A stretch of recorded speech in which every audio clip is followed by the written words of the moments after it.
사랑의 하나님, 지난 한 주간도 주님의 은혜 아래 거하게 하시고 주일을 준비하는 토요일 이른 새벽 주님께 나와 기도하며 한 주를 정리하게 하여 주시니 감사합니다.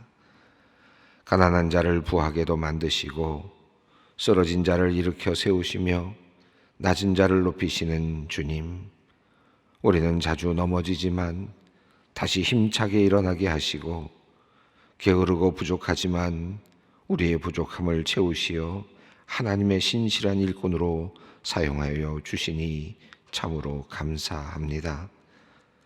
하나님, 우리의 지나온 시간을 돌아보면 그 어느 것 하나도 주님의 손길이 닿지 않은 것이 없습니다. 어둡고 엉클어진 우리의 과거에도 주님은 함께 계셨고 밝게 빛나던 기쁨의 순간에도 주님은 함께 하셨습니다. 하나님, 바로 오늘 힘든 걸음을 걸어야 하는 사람들이 있습니다. 삶의 무거운 짐을 지고 걸어야 하는 사람들이 있습니다. 걱정과 두려움으로 오늘의 걸음을 걸어야 하는 사람들이 있습니다. 하나님, 그들의 오늘 하루를 지켜주시고 그들이 내딛는 땅이 무른 땅이 되지 않게 하여 주시기를 기도합니다. 하나님, 이들이 주님께 기도할 때 급하게 응답하여 주시고 이들이 주님의 이름을 부를 때 속히 다가와 주시옵소서. 이들의 다리에 힘을 주시고 이들의 마음에 강인함과 용기를 주시옵소서. 하나님, 우리 성도 중에도 연약한 사람들이 많이 있습니다. 건강이 좋지 못하거나 몸이 불편하여 힘들게 살아가는 분들이 있습니다. 시력이 약해져서 앞을 보는 것조차 힘들어하는 성도님이 있습니다. 그의 마음을 위로하여 주시고 하나님의 전능하신 손으로 어루만져 주시옵소서. 수술의 부작용으로 신경이 마비되어 재활을 받아야 하는 성도님이 있습니다. 실망하지 않게 하시고 힘있게 어려운 시간을 잘 이겨나가게 하여 주시옵소서. 주님께서 속히 고쳐주시기를 기도합니다. 수술을 앞두고 불안한 마음으로 기다리는 성도님들도 있습니다. 주님께서 그들과 함께 하시고 수술하는 의사의 손을 하나님께서 붙들어 주시어 이들의 손을 통해 약하고 불편한 부분이 치료되게 하시고 이전보다 더욱 건강한 모습으로 회복되게 하여 주시옵소서. 결혼하고 태의 열매가 없어 슬픈 마음으로 살아가는 가정을 위해 기도합니다. 이들이 간절한 마음으로 바라며 기도하는 이들의 간구를 물리치지 말아 주시옵소서. 생명을 사랑하며 생명을 선물로 받기 원하는 가정에 하나님께서 값진 선물을 주시기를 원합니다. 새 생명을 잉태하는 감격을 주시며 사랑하는 자녀를 품에 안는 기쁨을 주시며 생명을 양육하는 즐거움을 이들에게 허락하여 주시옵소서. 노년의 건강의 문제로 힘들어하는 어르신들을 위해 기도합니다. 걷기도 힘이 많이 들고 교회에 나와 주님께 예배하는 일도 쉽지 않은 분들이 많이 있습니다. 보청기가 없으면 설교를 들을 수 없고 돋보기가 없이는 말씀을 읽기가 어려워진 우리의 어르신들을 하나님께서 긍휼하게 여겨 주시옵소서. 주님 앞에 설 때까지 눈이 흐려지지 않게 하시며 생명의 말씀을 들을 힘을 허락하여 주시옵소서. 가족이 화목하지 못하여 힘들게 살아가는 사람들이 있습니다. 한 가족으로 행복하게 살아가던 사람들이 서로를 신뢰하지 못하고 서로 싸우며 서로 비난하며 슬픔으로 가득 찬 가정이 있습니다. 하나님, 이들이 어디에서부터 잘못되었는지 알 수 있는 깨달음을 주시고 상대보다 자신의 허물을 먼저 볼 수 있는 눈을 열어 주시옵소서. 이들 가운데 뉘우침이 먼저 있게 하시고 용서와 용납을 통해 가정이 다시 회복되는 기적의 역사가 일어나게 하여 주시옵소서. 오랜 병상에 누워있는 가족 때문에 모든 가족들이 힘들어하고 있는 그런 집들이 있습니다. 늘 함께하고 싶지만 그렇게 하지 못하여 안타까워하는 마음이 그들에게 있습니다. 사랑하는 가족을 잘 돌보지 못하는 죄의식도 있습니다. 하나님을 때로 원망하기도 하며 가족들을 비난하기도 합니다. 하나님 이들의 마음을 헤아려 주시옵소서. 이들을 위로하여 주시며 자원하는 마음을 다시 일으켜 주셔서 가족들이 한 마음으로 병상에 있는 또 다른 가족들을 힘있게 돌볼 수 있게 하여 주시옵소서. 아버지 하나님, 우리 소망교회를 찾는 새로운 성도들을 위해 기도합니다. 이들의 영혼이 쉽지 않았던 순간, 순례의 시간들을 주님께서는 아십니다. 이들의 방황과 이들의 고통, 주님을 찾아오기까지 이들에게 있었던 숨겨진 이야기들을 주님은 아십니다.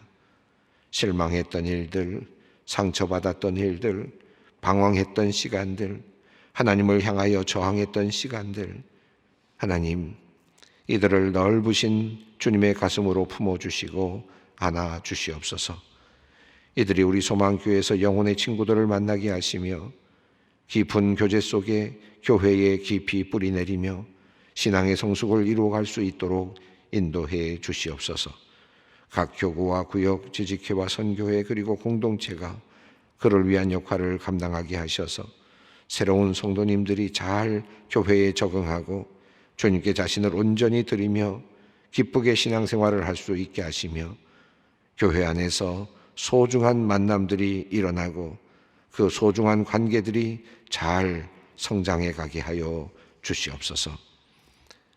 어제 함께 새벽 기도회로 나오시다 눈길에 넘어져 뇌진탕으로 중환자실에 입원한 아버지를 위하여 기도하는 장로님이 있습니다. 믿음의 형제 자매들과 함께 주님의 도우심을 간절히 구합니다. 주님, 우리도 이 시간 함께 구하오니 저희들의 기도를 들으시고 치유하시는 하나님의 능력으로 응답하여 주시옵소서. 전능하신 하나님, 회복시켜 주시고 함께 새벽마다 함께 나와 예배하는 은혜를 계속 이어질 수 있도록 하나님 은혜를 베풀어 주시옵소서. 이 시간 주님께서 주시는 말씀 앞으로 나아갑니다. 오늘도 깨달음을 얻고 주님께서 지시하시는 길을 걷게 하여 주시옵소서. 예수님의 이름으로 기도드리옵나이다. 아멘. 오늘 주시는 하나님의 말씀은 고린도후서 12장 1절로 10절 말씀입니다. 고린도후서 12장 1절로 10절 말씀 함께 봉독합니다. 무익하나마 내가 부득불 자랑하노니 주의 환상과 계시를 말하리라. 내가 그리스도 안에 있는 한 사람을 아노니 그는 14년 전에 셋째 하늘에 이끌려 간 자라. 그가 몸 안에 있었는지 몸 밖에 있었는지 나는 모르거니와 하나님은 아시느니라. 내가 이런 사람을 아노니 그가 몸 안에 있었는지 몸 밖에 있었는지 나는 모르거니와 하나님은 아시느니라. 그가 낙원으로 이끌려가서 말로 표현할 수 없는 말을 들었으니 사람이 가히 이르지 못할 말이로다. 내가 이런 사람을 위하여 자랑하겠으나 나를 위하여서는 악한 것 외에 자랑하지 아니하리라. 내가 만일 자랑하고자 하여도 어리석은 자가 되지 아니할 것은 내가 참 말을 함이라. 그러나 누가 나를 보는 바와 내게 듣는 바에 지나치게 생각할까 두려워하여 그만두노라. 여러 계시를 받은 것이 지극히 크므로 너무 자만하지 않게 하시려고 내 육체의 가시 곧 사탄의 사자를 주셨으니 이는 나를 쳐서 너무 자만하지 않게 하려 하심이라. 이것이 내게서 떠나가게 하기 위하여 내가 3번 주께 간구하였더니 나에게 이르시기를 내 은혜가 내게 족하도다. 이는 내 능력이 약한 데서 온전하여짐이라 하신지라. 그러므로 도리어 크게 기뻐함으로 나의 여러 약한 것들에 대하여 자랑하리니 이는 그리스도의 능력이 내게 머물게 하려 함이라. 그러므로 내가 그리스도를 위하여 약한 것들과 능력과 궁핍과 박해와 곤고를 기뻐하노니 이는 내가 약한 그때에 강함이라. 아멘.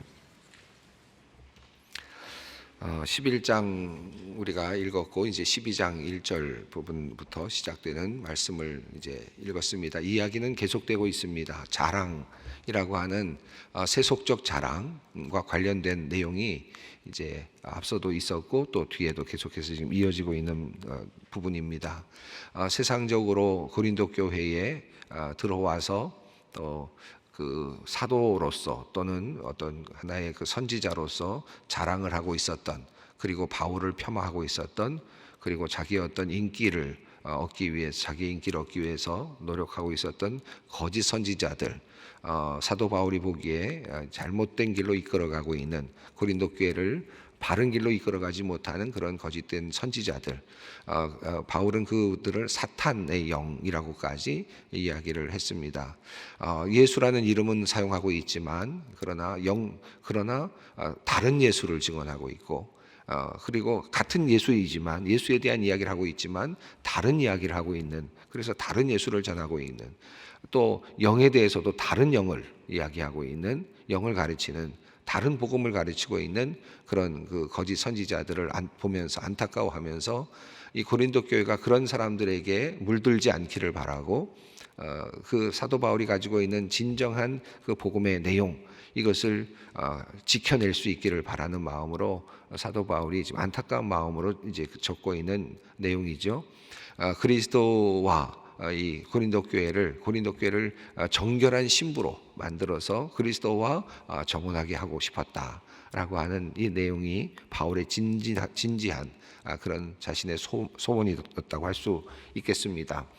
11장 그 뒷부분에서 우리가 살펴본 것처럼 성이라고 하는, 다메섹 성이라고 하는 하나의 그 중요한 하나의 그 메타포라 그럴까요? 하나의 이미지를 가지고 성벽에 올라가서 얻는 그런 그 왕관, 그렇죠? 코로나 무랄리스라고 하는 이 왕관의 어떤 그 당시에 있었던 사회적인 어떤 하나의 통념을 가지고 그것을 거꾸로 적용하면서 사도 바울은 다메섹 성에서 올라가서 점령하는 것이 아니라 다메섹 성에서 몰래 그 바구니에 달려서 내려와서 도망갔던 그 모습, 어찌 보면 인간적으로는 참 창피하고 너무나도 부끄러운 일이죠. 누가 이런 일을 했다, 누가 이런 일이 있었다 그러면 얼마나 우스꽝스럽습니까? 성에서 바구니에 달려서 내려가고 밤에 몰래 도망가고 있는, 참으로 어리석어 보이기도 하고 참 우스꽝스러워 보이기도 하는 바울의 모습을 이야기를 했습니다. 이거 스스로 오픈한 거죠. 스스로 자기 자신을 자신의 그 비밀스러운 이야기를 지금 고백하는 것입니다. 그러니까 코로나 모랄리스하고는 완전히 다른 세상에 살고 있는, 성벽을 기어올라서 성을 점령하고 하는 이런 영웅적인 삶과는 전혀 관계없는, 성에서 내려가고 또 도망가는 그런 삶을 살아가고 있는 바울의 모습. 그러나 어찌 보면 그는 또 다른 왕관을 향해서 지금 또 다른 멸관을 향해서 가고 있다라고 할 수 있겠습니다. 그런 면에서 본다면 바울은 지금 연약함, 그리고 얻어맞고 또 매를 맞고 뭐 여러 고통을 당하고 헐벗고 이런 여러 가지 상황들을 쭉 나열했는데, 이와 같은 이런 그 삶의 여정이, 고난의 여정, 정말 남들이 보기에는 이 세상의 실패자로 보이는 그 삶의 여정, 이런 여정을 그가 살아가는 이유는 어쩌면 코로나 크리스트를 찾아가고 있는 그런 여정이 아닐까. 다시 말하면 그리스도의 면류관을 얻기 위한 과정이 아니었을까. 코로나 무랄리스는 잃어버렸지만, 또는 코로나 무랄리스라고 하는 성벽을 기어올라서 얻는 인간이 가지고 있는 영웅적 삶을 통해서 얻는 그런 면류관은 포기했지만, 그러나 그가 고난에 들어가고 고난 속에서 헐벗고 배고파하면서도 복음을 증거하는 길을 가는 이유는 코로나 그리스도의 그 왕관, 그리스도의 면류관을 찾아가고 있는 그의 여정이 아니었을까, 이렇게 우리가 생각이 됩니다. 자, 이러한 그 바울의 고난, 바울의 그 육적인 고난은 참으로 대단했구나 하는 것을 우리가 알게 되는데요. 이 바울의 고난이 그저 아마 한 10여 년 사이에 일어났던, 바울의 사역을 시작하고 10여 년 사이에 일어났던 것으로 보여집니다. 지금 오늘 본문 속에 14년이라는 표현이 나오는데, 지금 이 고린도 후서를 쓰고 있었던 상황이 14년, 자기 자신이 회심을 하고 나서 예수 그리스도를 만난 후에 14년 정도가 흐른 것 같아요. 그러니까 14년 동안 지금 그가 이런 고난과 고통을 당하면서 예수 그리스도의 복음을 전하고 있었다. 고난의 시간들이었다고 할 수 있겠습니다. 그 전까지는 어떤 사람이었습니까? 그 전까지는 가말리엘 문화에서 아주 유능한 율법 학자로, 자라나고 있었고, 또 유대인들에게는 희망을 주는 어떤 사람, 젊은 하나의 인재로 그렇게 자라나고 있었던 것 같고, 또 하나님에 대해서는 아주 굉장히 외적으로 열심 있는 사람처럼 보여서 다메섹에 있는 그리스도인들을 박해하기 위해서 사람들을 이끌고 달려갈 정도로, 또 그런 박해를 앞서서 할 정도로 아주 결의에 찬 그런 사람이었죠. 그러니까 당시로 말하면 상당히 종교적으로도 앞서 있는 사람이었고 리더로서 역할을 하고 있었던 사람인데, 그가 예수 그리스도를 만난 이후에 완전히 변화되고 완전히 달라져서 이제는 쫓기는 자가 되었고, 그리고 보잘것없는 존재가 되었고, 모든 그가 가지고 있었던 것들을 다 잃어버리는 그런 상황이 되었습니다. 인간적으로 보면 실패라고밖에 할 수 없는 것이고, 아마 그런 것들 때문에 거짓 선지자들이 이 고린도 교회에 와서 이 바울을 계속해서 폄하하면서 바울의 어떤 무능력이라든가 바울의 어떤 그 모습을 계속해서 깎아내리는 그런 일들을 하지 않았을까 생각이 듭니다. 자, 앞서서는 지금 자기 자신의 어려웠던 삶, 고난의 삶, 이것을 역설적으로 자랑을 했죠.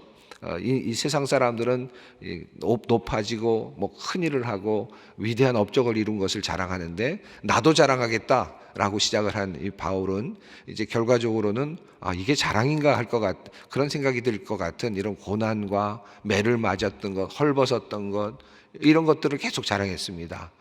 그리고 도망간 거, 이런 것들을 이제 자랑하면서 도리어 이 자랑 속에 역설적인 하나님의 그 진정한 자랑이 무엇인지를 이야기하고 있다고 할 수 있겠습니다. 자, 그리고 나서 자랑이 이어지는데요. 오늘 12장 1절 말씀입니다. 함께 읽어보겠습니다. 무익하나마 내가 부들불 자랑하노니 주의 환상과 계시를 말하리라. 새 번역은 이 번역을 이렇게 번역을 했습니다. 자랑함이 나에게 이로울 것은 없으나 이미 말이 나왔으니 주님께서 보여주신 환상들과 계시들을 말할까 합니다. 이렇게 시작합니다. 자랑할 것이 나에게 더 이상 이익이 될 건 없다라고 그렇게 말하면서도, 그러나 이제 말이 나왔으니까 이제 계속해서 자랑을 이어가겠다. 그래서 자랑을 이제 또 이어가면서 새로운 국면으로 자랑을 하게 됩니다. 새로운 국면은 뭡니까? 환상과 계시입니다. 이 우리 번역은 단수처럼 표현이 되어 있지만 이것은 복수로 번역을 하는 것이 조금 더 맞을 것 같아요. 그러니까 무슨 말씀이냐 하면, 지금 바울은 한 번만 계시를 본 게 아니고 한 번만 환상을 본 게 아니라 많은 영적인 경험을 했다라고 할 수 있겠습니다. 주의 환상과 계시를 말하는다라고 그렇게 이야기하면서 이제는 영적인 경험에 대해서 이제 자기 자신을 이제 변호하고 자랑합니다. 거짓 선지자들이 고린도 교회에 들어와서 바울을 계속해서 이렇게 깎아내릴 때 여러 가지들이 있었잖아요. 외모에 출중하지 못함, 또 그의 어떤 비천한 삶, 다시 멋진 옷을 입고 마치 어떤 지식의 철학자처럼 멋진 옷을 입고 화려한 모습으로 또 추천장을 들고 와서 뭔가 큰 지혜를 가르치는 사람처럼 그렇게 등장하고 사람들에게 호응을 받고 좋은 집에 머물고 이와 같은 그런 모습으로 살아가고 있는, 어찌 보면 그 고린도 교회에서 환영받고 있는 사람들. 그러나 바울이 보기에는 거짓된 선지자이죠. 다른 예수를 가르치고 있고 다른 영을 이야기하고 있는 그런 사람들. 자, 그런 보잘것없었던 것에 대한, 그런 또 말이 어눌하다라고 하는 것에 대한 그래서 무슨 말인지 못 알아듣겠다라고 하는 그런 이야기들에 대한 변호를 했습니다. 근데 또 한편으로는 어떤 또 도전이 있었느냐 하면, 고린도 교회가 고린도전서를 우리가 읽으면서 알 수 있습니다만 영적인 경험들이 있었죠. 방언도 있었고 병 고치는 은사도 있고 다양한 은사들이 있어서 그 은사를 서로 견주고 누가 더 높다, 어떤 은사가 더 좋은 것이다 라고 하는 그런 하나의 분쟁거리들이 있었단 말이죠. 그러니까 또 다른 한쪽에서는 영적인 능력을 가지고 뭔가 견주는 이런 이제 하나의 또 다른 흐름이 있었단 말이죠. 이것에 대해서 바울은 또 그런 영적인 면에서도 부족하다라고 하는 그런 이야기들이 있었기 때문에 이 부분에 대해서 이제 바울이 변호하면서 자신의 그 삶에 일어났던 일들을 드디어 이제 열어놓기 시작합니다. 그래서 내가 자랑할 것이 또 하나 있는데, 그것은 바로 내가 보았던 환상들과 계시들이다. 영적인 세계, 이 영적인 세계에 대한 경험에 대해서 이야기를 시작합니다. 자, 2절 말씀을 읽습니다. 내가 그리스도 안에 있는 한 사람을 아노니 그는 14년 전에 셋째 하늘에 이끌려간 자라. 그가 몸 안에 있었는지 몸 밖에 있었는지 나는 모르거니와 하나님은 아시느니라. 사도 바울은 아마도 이 사건을, 이게 좀 정확하게 어느 사건을 이야기하는지는 정확하게 알 수는 없죠. 그런데 아마도 이 14년 전의 사건은 그 다메섹으로 올라가던 중에 빛이 비치면서 말에서 떨어지면서 당신이 누구십니까? 라고 물어보았을 때 나는 네가 나를 박해하는 예수다라는 말씀을 듣는 그 순간일 수도 있고요. 그런데 그 순간으로 보면은 뭐라 그럴까요? 이 셋째 하늘에 올라갔다든지 이런 내용들이 그 내용과는 아주 밀접하게 딱 맞지는 않죠. 아마도 그 일이 있은 다음에 아나니아에게 가서 다메섹 성에서 머물면서 눈이 이제 점점 나아지고 안수기도를 받으면서 그가 머물렀던 시간들이 있습니다. 그 시간 동안에 아마도 바울이 하나님과 깊은 교제 안으로 들어가지 않았을까, 그렇게 예측이 됩니다. 자, 이것을 3인칭으로 이야기를 했어요. 마치 다른 사람을 보듯이 내가 한 사람을 안다라고 말하면 마치 바깥에서 관찰자인 것처럼 이렇게 표현을 하면서 한 사람에 대한 이야기를 합니다. 여기 안에 있는 이 한 사람은 바울이 지금 바울이 한 걸음 물러나서, 나라고 하는 바울이 한 걸음 물러나서 그 하나님의 그 영적인 그 조명을 받고 있는 한 사람을 바깥에 나가서 마치 관찰하듯이 그렇게 이야기를 합니다. 마치 자기 자신에 대한 증언자가 되는 거죠. 그러니까 이것은 자기 자신의 어떤 증언자적인 어떤 의미입니다. 내가 이런 경험했어 라고 말하는 순간 내가 주관적인 것 같고 뭔가 주관적인 어떤 내용에서 벗어나지 못하는 어떤 꿈 같은 데서 벗어나지 못하는 정신 착란적인 어떤 그런 데서 벗어나지 못한 것 같은 그런 오해를 지금 불식시키기 위해서 사도 바울은 조금 더 강력한 표현을 쓰고 있습니다. 내가 바깥에 떨어져 나가서 내가 보았는데 내가 지금 경험하고 있는 것을 내가 보는 겁니다. 굉장히 하나의 위트니스의 어떤 의미죠. 증인의 어떤 관점에서 그것을 설명합니다. 그러면서도 아주 솔직하게 담백하게 이야기를 하죠. 내가 그리스도 안에 있는 한 사람을 아노니 그는 14년 전에 셋째 하늘에 이끌려간 자다. 이 유대교에서는 이제 3층 천 또는 7층 천으로 보통 이 하늘의 그 범위를 이렇게 펼쳐놓고 그렇게 이해하고 있었는데, 이 3층이라고 하는 것은 3층 천의 관점에서 보면 이제 죽은 유대인들이 이르게 되는 그런 장소라고도 볼 수 있겠습니다. 그러니까 죽음에 이른 사람들이 가는 그 장소까지 그가 가보았다라는 의미로 이해할 수 있겠습니다. 셋째 하늘에 이끌려간 자, 이 바울 자신을 스스로 하나의 객관화시켜서 이야기를 합니다. 그러면서 정확하게 그의 경험을 이야기하는데 그가 몸 안에 있었는지 몸 밖에 있었는지 나는 모르거니와 하나님은 아시느니라. 이게 무슨 말일까요? 몸은 육체잖아요. 이건 물론 가로로 엮여 있으니까 어떤 부분에는 어떤 사본에는 없기도 하다는 의미인데 이 부분에 보면 몸은이라는 말은 내 몸이 땅에 있지 않습니까? 육체는 땅에 있잖아요. 그러면 하나님이 내려오셔서 내 안에서 지금 3층 천을 경험하게 하신 건지, 내 영이 올라가서 하늘에 어딘가로 올라가서 거기서 내가 경험을 한 건지 이 정확히 자기도 모르겠다.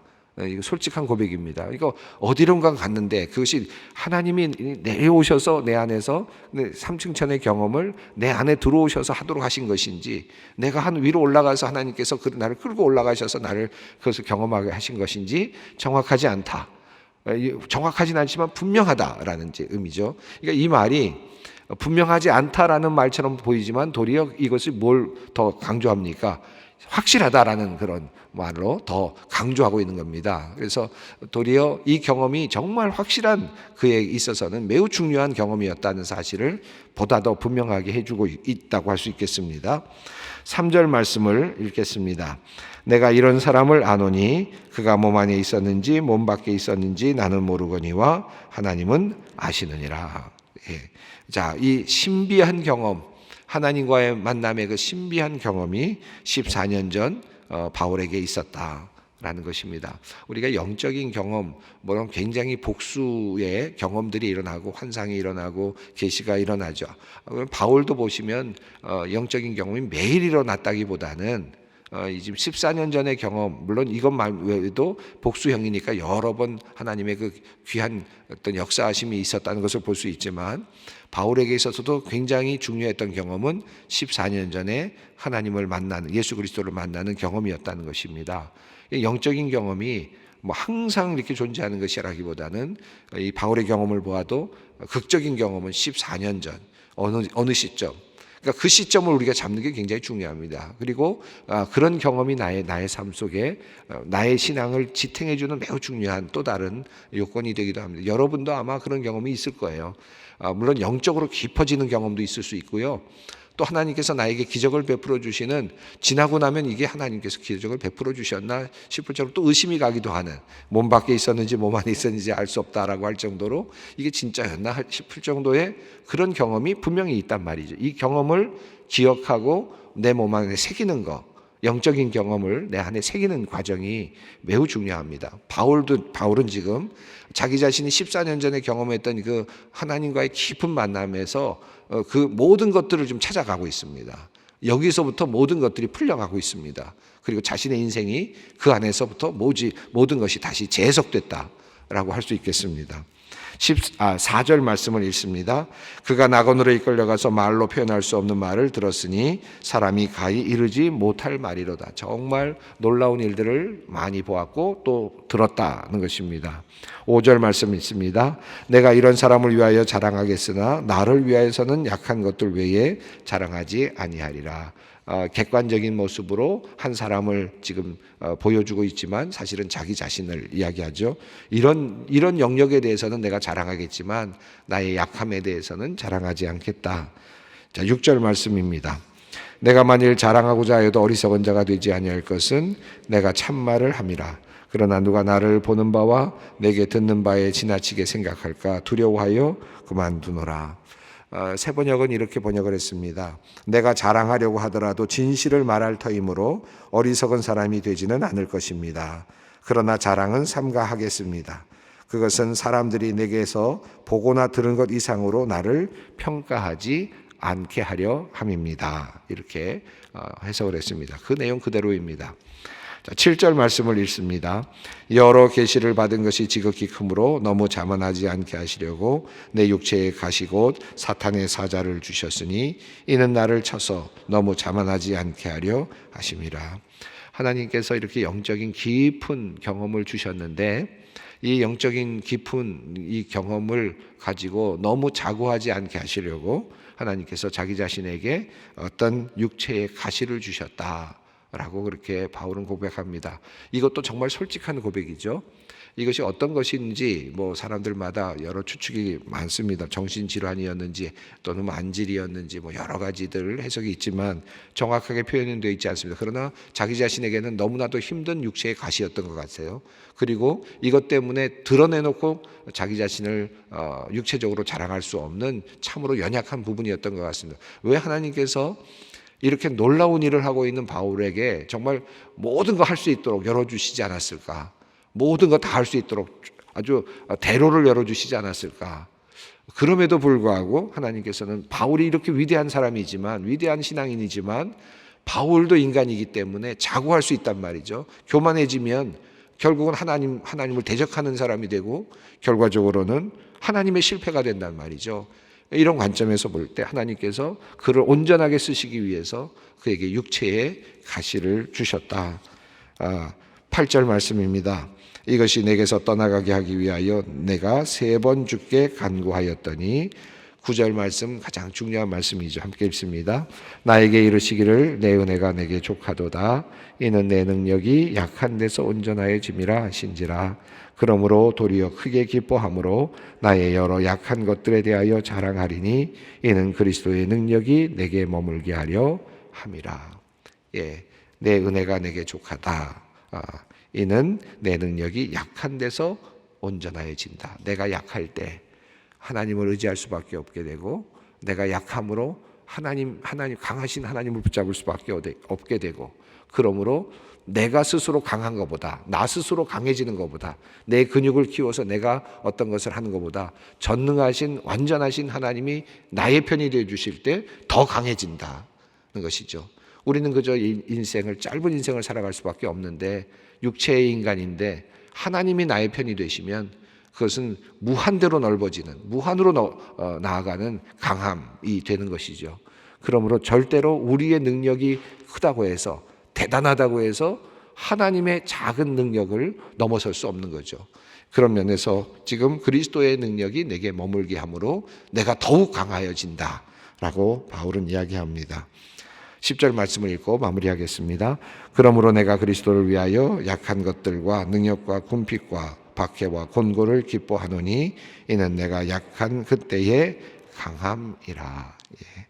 오늘 이 말씀 붙잡고 기도의 자리로 나가겠습니다. 여러분에게도 아직 풀리지 않은 문제들이 있을 줄 압니다. 고통과 같은 것들, 그리고 가시와 같은 것들이 있을 것 같은데, 이 가시를 하나님께서 나에게 주신 이유가 무엇일까? 다시 한번 이 말씀을 붙잡고 이 가시를 들고 하나님의 능력에 의지해서 내가 더욱더 강한 자가 되리라, 이런 마음을 가지고 기도의 자리로 함께 나아가겠습니다.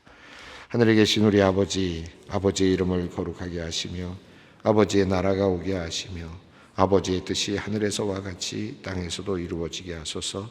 오늘 우리에게 일용할 양식을 주시고 우리가 우리에게 잘못한 사람을 용서하여 준 것 같이 우리 죄를 용서하여 주시고 우리를 시험에 빠지지 않게 하시고 악에서 구하소서.